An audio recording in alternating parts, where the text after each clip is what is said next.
आमचा तर प्रयत्न आहे. आम्हाला पक्ष नेतृत्वाचा पूर्णपणे सांगणं आहे की पहिलं युती साहेब प्रस्ताव घेऊन जा, बसा, चर्चा करा. आता त्यांनाच मान्य नसेल तर आणि पक्ष नेतृत्व तरी काय करू शकतो. अर्थातच मी सांगितलं टांगा बैठी करणार नाही. सुनावणी चालूच राहील आणि ते निकाल काय येणार नाही आज. परंतु सर्व पातळ्यावर आम्ही खरे ठरलेले आहोत. म्हणजे जेवढे जेवढे निकाल आतापर्यंत आलेत, मग ते विधानसभा अध्यक्षाच्या माध्यमातून असेल, बाकी इतर माध्यमातून असेल, या सर्व निर्णयामध्ये आम्ही खरे उतरलेलो आहोत. मला नाही वाटत की हा खालचा निर्णय बदलला जाईल असं मला वाटतं. धनुष्यबाण आणि खरी शिवसेना पुण्याची अजूनही हे बघा, माननीय एकनाथ शिंदे साहेबांनी 80 जागा लढवल्या, 7 जागा निवडून आणल्या. जनतेनेच या संदर्भातला कौल दिलेला आहे की खरी शिवसेना कोणाची. जनतेनेच दिला कौल. 7 जागा निवडून दिल्या आमच्या. धनुष्यबाणावर ते निवडून दिलं. शिंदे साहेबांच्या जागा निवडून दिल्या. त्यामुळे जनतेने बघा, लोकशाहीमध्ये कोणाचा कौल महत्वाचा असतो?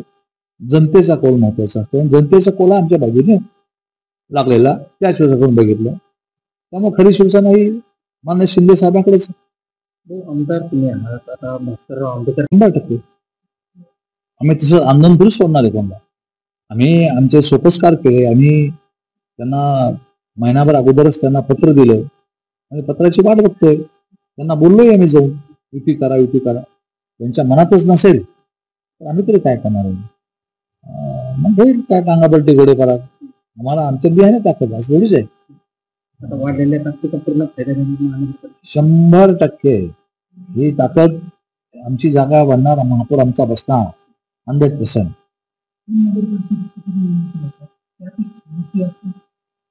ती नगरपालिकेमध्ये जरी इच्छी नसली तरी माननीय बबनराव लोणीकरच्या अधिपत्याखालची ती नगरपालिका आहे.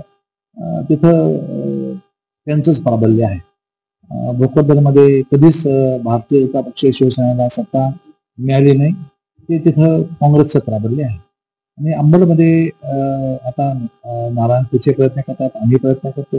युती व्हावी अशी इच्छा आहे. माननीय शिवाजीराव होते, आम्ही सर्व मिळून बसून प्रयत्न करून बघू. नाही झाला तर स्वतंत्र आहे.